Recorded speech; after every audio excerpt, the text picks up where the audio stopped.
Imagine the scene. The whole world suffers from poverty. People with low wages, few opportunities, families struggling to put food on the table. And then comes the question that seems logical. If the problem is lack of money, why doesn't the government just print more money? Sounds simple, right? Throw more bills on the street and boom, everyone rich, everyone happy. But the truth is different. Printing money doesn't create wealth. It only creates paper. And paper doesn't kill hunger. It doesn't pay bills. It doesn't build real value. The problem has a name: inflation. It's when prices go up because there's more money circulating, but the amount of goods stays the same. Let me give you an easy example. Imagine bread costs $5, and there are only 5 loaves in the bakery. 5 people walk in, each with $5. Perfect balance. Each one takes a loaf. Now the government decides to help. It prints more money, gives each person an extra $5. Now each one has 10. But the bakery still has the same 5 loaves. What happens? Everyone wants 2 loaves instead of 1. But there isn't enough bread. Result? The baker raises the price. From $5, the loaf jumps to 10. And in the end, each person takes home the same 1 loaf, only now they pay double. That's the logic of inflation. More money in your pocket doesn't mean more wealth, it only means higher prices. And when inflation gets out of control, it becomes a monster called hyperinflation.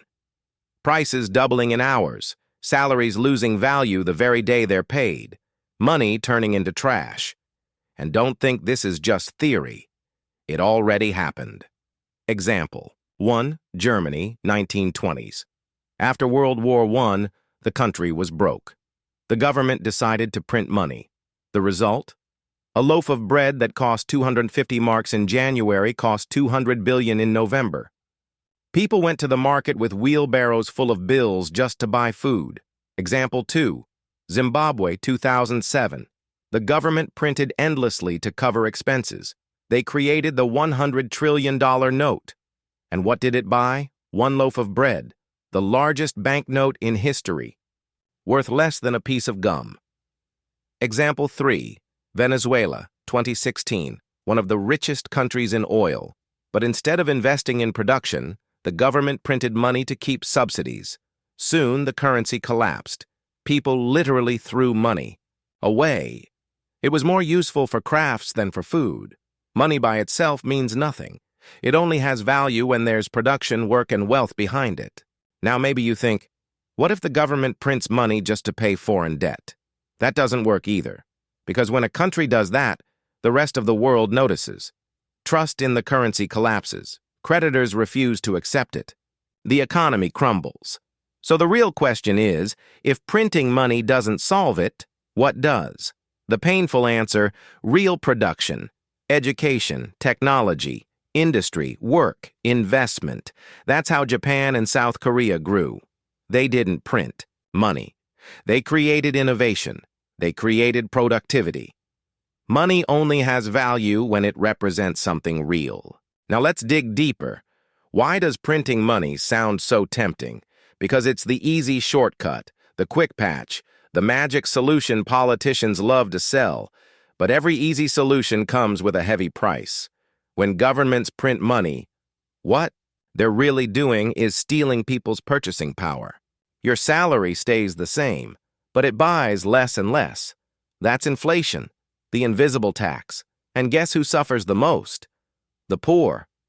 Because the rich have assets, real estate, stocks, businesses. Their wealth is protected. The poor only have their paycheck, and the paycheck melts in inflation. So printing money isn't generosity. It's theft in disguise. It's draining the worker to cover government mistakes. Think about it. If printing money worked, no country would ever have poverty.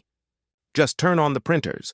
But history shows it always ends in tragedy. Want another example?